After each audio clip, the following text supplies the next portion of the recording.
Alright, so this video here is going to introduce a little bit about enzymes, proteins, and what they're for. You might have heard of the word enzyme. It's a name for a biological catalyst. It's everything in our body is made of either proteins or enzymes or DNA. And here we have an enzyme that takes a substrate, its molecule or chemical it works on, and changes it. It actually catalyzes a reaction. We can think of that as a reactant being taken by the catalyst and being converted to a product. And we can write this in a formula where we have the reactant being converted to the product in a chemical equation.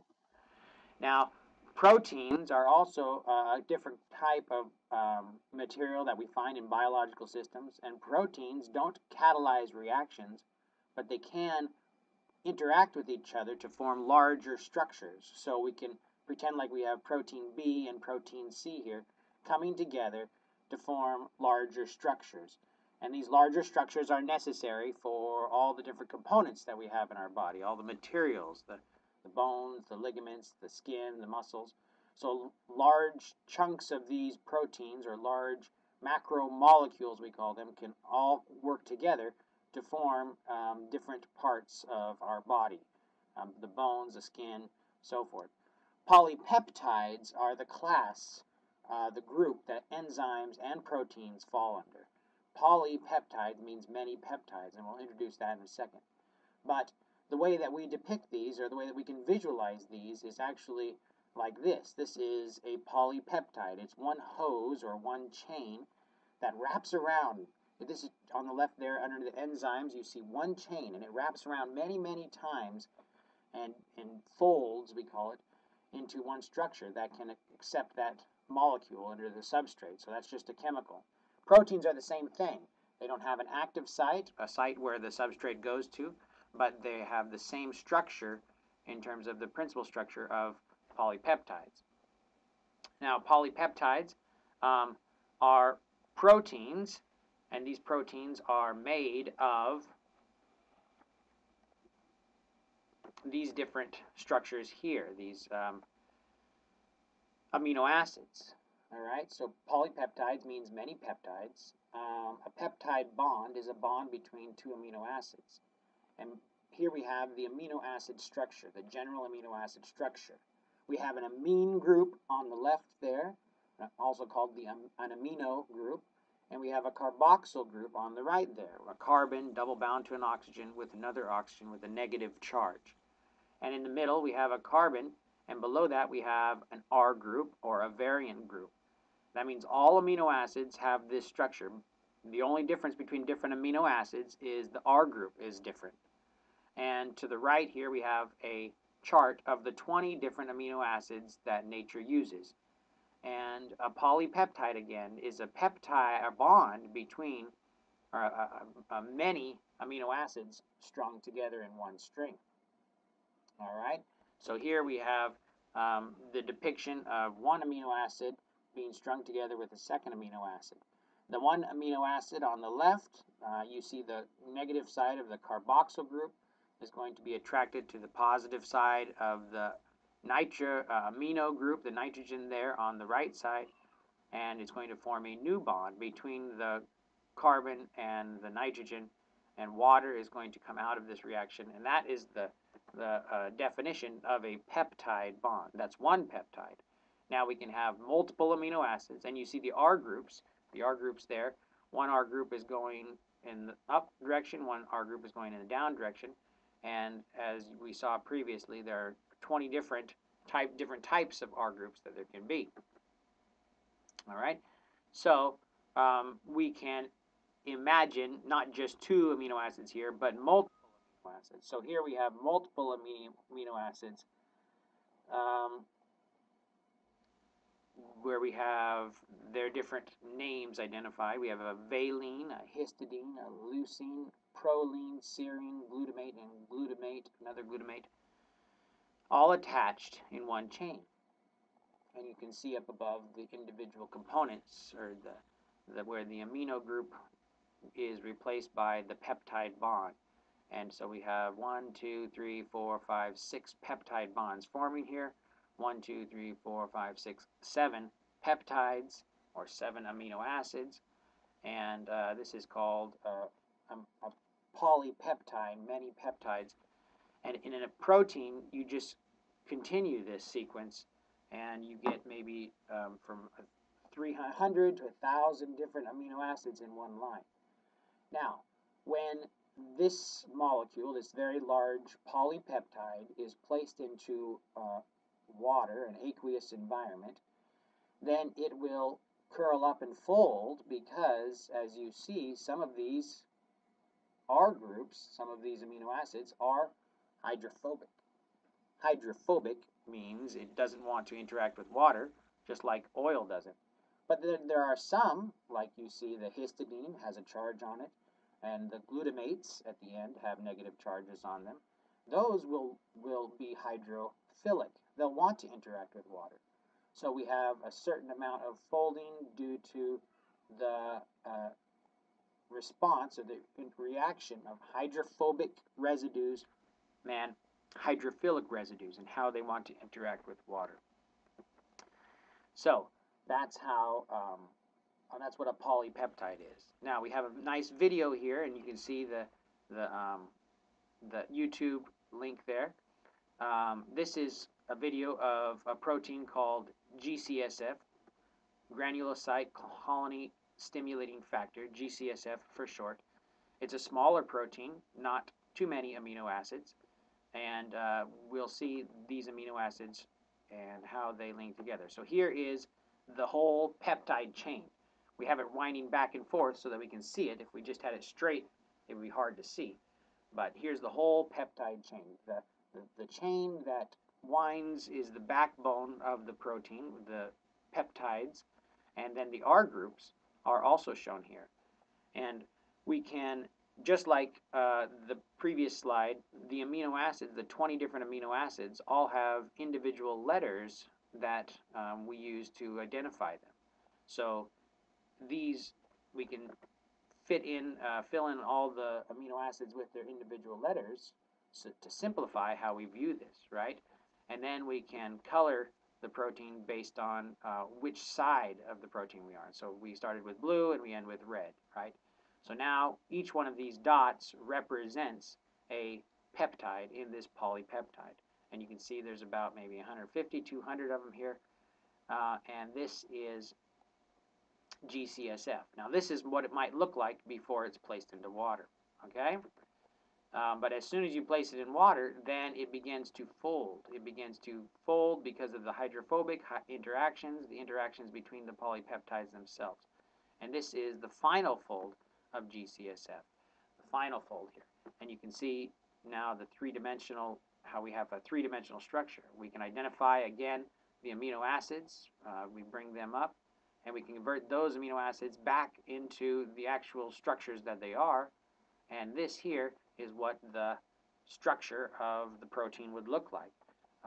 Kind of just looks like a mess, but you can see that if we string it out and we identify the the peptides, the amino acids that there are, that it's something that we can actually identify and work with. But it's also important to identify its three-dimensional structure. Here we have its three-dimensional structure, and this is the structure that is active in the body. If you unfold it, then it will not be active. If you change this structure anyway by a chemical or by changing one of the amino acids so it doesn't fold exactly the same way, then the protein won't work.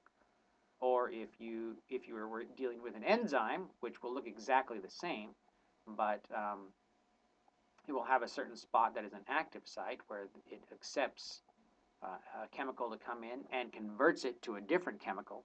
If you're dealing with something like that, then if you have a different small molecule that fits into the active site and clogs it and stops it from working, then that is going to stop the enzyme from working as well. And that is also what we do when we take medicine. When we take a medicine, a pharmaceutic of some sort, it specifies a specific enzyme and fits in the active site of a specific enzyme and stops it from working. Or it initiates an enzyme and causes it to work even more. So here we have what we call a space-filling model of the protein. Now this space-filling model of the protein contains it kind of shows all of what you would expect the electron density around this three-dimensionally folded protein would look like. All right, so there's our three-dimensional model of the protein. Now we're going to watch a video about HIV virus, and how it infects cells, human cells. And we're going to see lots of different shapes and lots of different parts of the protein, or the virus, and all of these are proteins. And inside the virus, it has some proteins and some enzymes that do work. And it will also introduce a handful of drugs or drugs that identify certain targets for stopping HIV infection. Targeting HIV replication. The replication of HIV-1 is a multi-stage process. Each step is crucial to successful replication and is therefore a potential target of antiretroviral drugs. Step 1 is the infection of a suitable host cell, such as a CD4-positive T lymphocyte. Entry of HIV into the cell requires the presence of certain receptors on the cell surface. CD4 receptors and co-receptors such as CCR5 or CXCR4. These receptors interact with protein complexes, which are embedded in the viral envelope. These complexes are composed of two glycoproteins, an extracellular GP120 and a transmembrane GP41.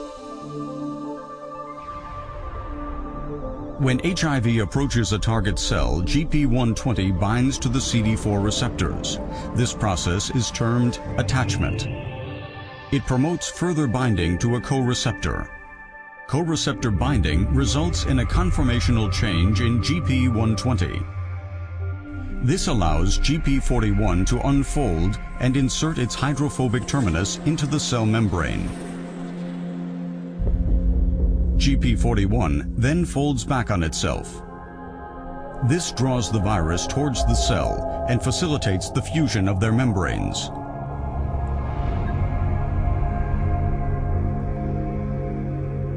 The viral nucleocapsid enters the host cell and breaks open, releasing 2 viral RNA strands and 3 essential replication enzymes: integrase, protease, and reverse transcriptase. Reverse transcriptase begins the reverse transcription of viral RNA. It has 2 catalytic domains: the ribonuclease H active site and the polymerase active site. Here, single-stranded viral RNA is transcribed into an RNA-DNA double helix. Ribonuclease H breaks down the RNA.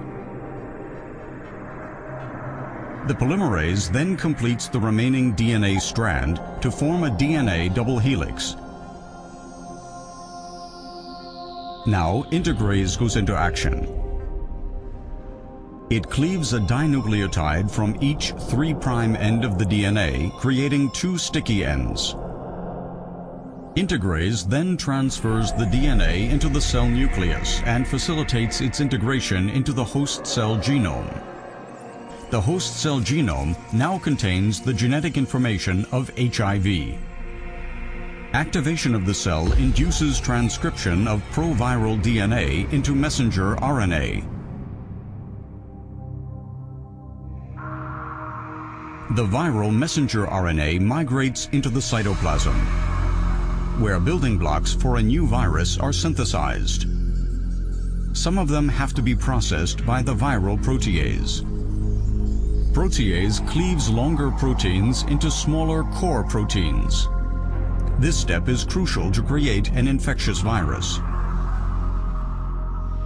2 viral RNA strands and the replication enzymes then come together and core proteins assemble around them, forming the capsid. This immature viral particle leaves the cell, acquiring a new envelope of host and viral proteins. The virus matures and becomes ready to infect other cells. HIV replicates billions of times per day, destroying the host's immune cells and eventually causing disease progression. Drugs which interfere with the key steps of viral replication can stop this fatal process.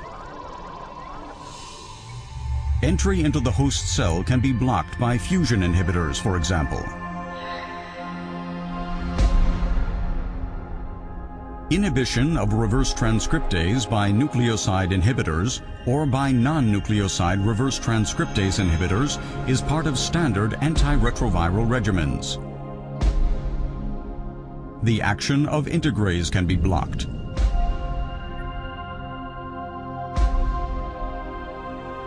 Protease inhibitors are also part of standard antiretroviral therapy. Each blocked step in viral replication is a step towards better control of HIV disease.